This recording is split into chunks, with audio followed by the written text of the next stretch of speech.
Good morning 9th class. आप लोगों का जो नेक्स्ट चैप्टर है फर्स्ट टर्म का that is the fundamental unit of life. ठीक है, क्लियर है इतना? ये जो चैप्टर है आप लोगों का चैप्टर नंबर 5 है। चैप्टर नंबर 5 बायोलॉजी पार्ट है ये। ठीक है, इससे पहले हम लोगों ने जो चैप्टर्स कवर किए that are also from first term. ये भी आपका फर्स्ट टर्म का चैप्टर है, fundamental unit of life that is the cell. ये क्या होता है, इसके कौन कौन से कंस्टिट्यूएंट पार्टिकल्स और वीकेंट से कंस्टिट्यूएंट्स है, उनको हमको समझना है इस चैप्टर में। Clear? What is this fundamental unit of life? तो इसको समझने के लिए सबसे पहले देखिए, वैसे तो आप लोगों को सेल के बारे में ऑलरेडी पता है। Cell is what? Cell is the fundamental structural and functional unit of life. क्या होता है cell? Cell is the structural and functional unit of life. कोई भी जो लाइफ होगी उसका structural as well as functional unit जो है वो क्या है? Smallest structural and functional unit क्या है? Cell is the smallest. और इसको सबसे पहले फर्स्ट डिस्कवर किया था किसने? रॉबर्ट हुक ने। कब? इन 1665। आप लोगों को पता है ये ऑलरेडी, फिर भी आप लोग याद रखिए कि cell is the smallest structural and functional unit of life and it was discovered by Robert Hooke in 1665। अब इसको इस स्ट्रक्चरल और फंक्शनल यूनिट ऑफ लाइफ क्यों बोलते हैं? यहाँ पे हमको फंडामेंटल यूनिट ऑफ लाइफ के सेल के बारे में डिटेलिंग जाननी है कि सेल जो होता है क्या होता है, उसके अंदर कौन कौन से कंपोनेंट्स होते हैं, उनको हम एक एक करके हमें समझना। सबसे पहले सेल को समझिए।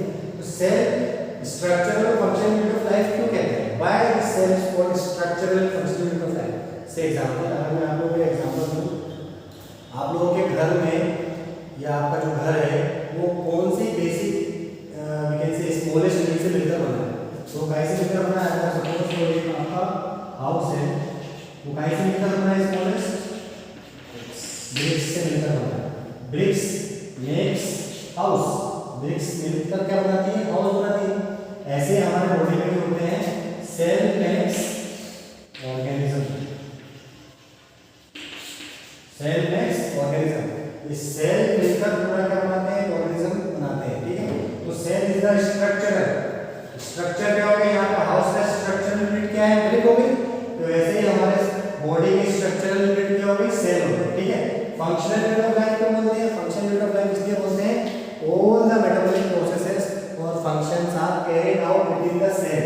सेल के अंदर सारे प्रोसेस होते हैं। ठीक है, that's why it's called the functional unit of life. बात क्लियर है आप लोगों को? इसके बाद कुछ बेसिक जानकारी और देख लीजिए आप सेल के बारे में। अब सेल्स जो है सबसे पहले आप लोगों को पता है किसने किया डिस्कवर? रॉबर्ट हुक ने किया था। ठीक है, इतनी बात क्लियर है?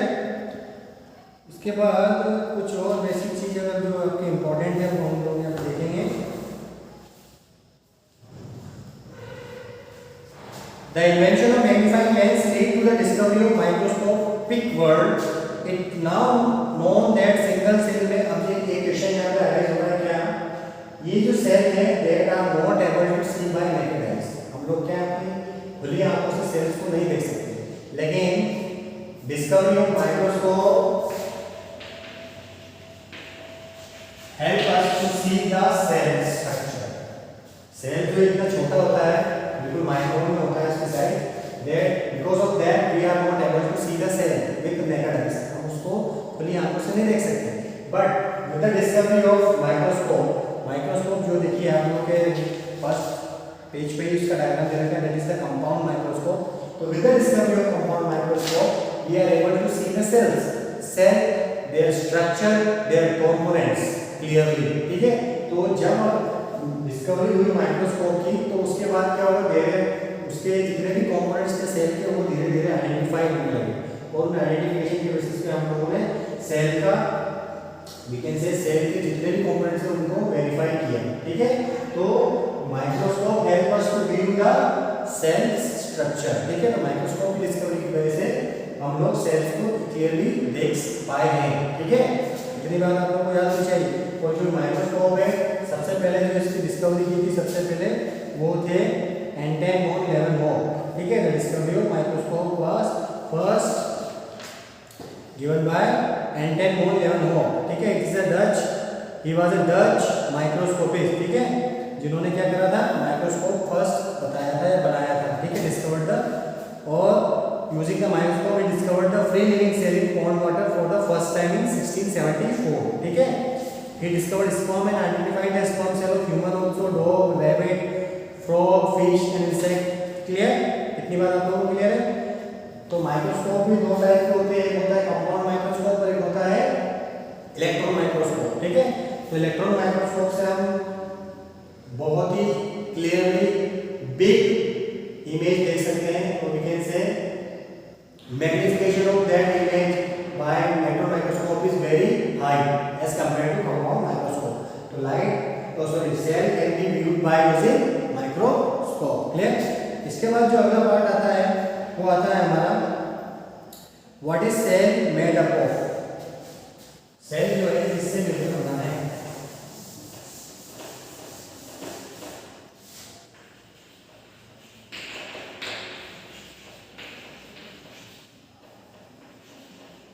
What is cell made up of? ये क्वेश्चन है हमारा. मतलब what is the structural organization of cell? अब वो इसी क्वेश्चन को देखें तो क्या है टॉपिक हमारा? Structural organization of cell. Structural organization of cell हमको देखनी है. अगर मैं आपको डायग्राम बना देता हूँ यहाँ पे सेल का, cell consist of a dense central part that is called as nucleus, ठीक है. This is the dense central part of the nucleus. This nucleus contain chromatin material.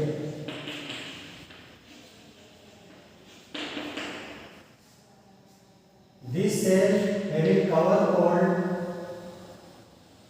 outer covering that is known as plasma membrane,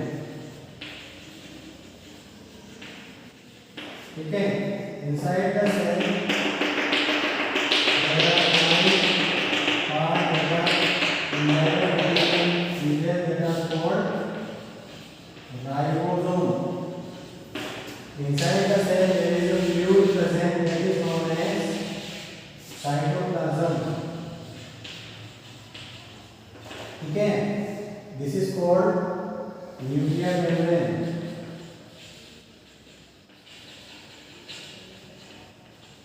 Inside the cell one body is there that is called mitochondria. इसके साथ Golgi body complex, ठीक है.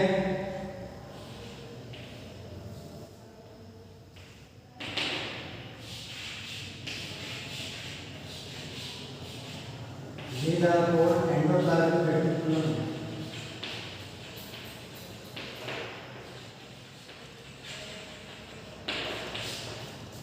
और बहुत सारी चीज होती है वैक्यूल्स होते हैं इसमें.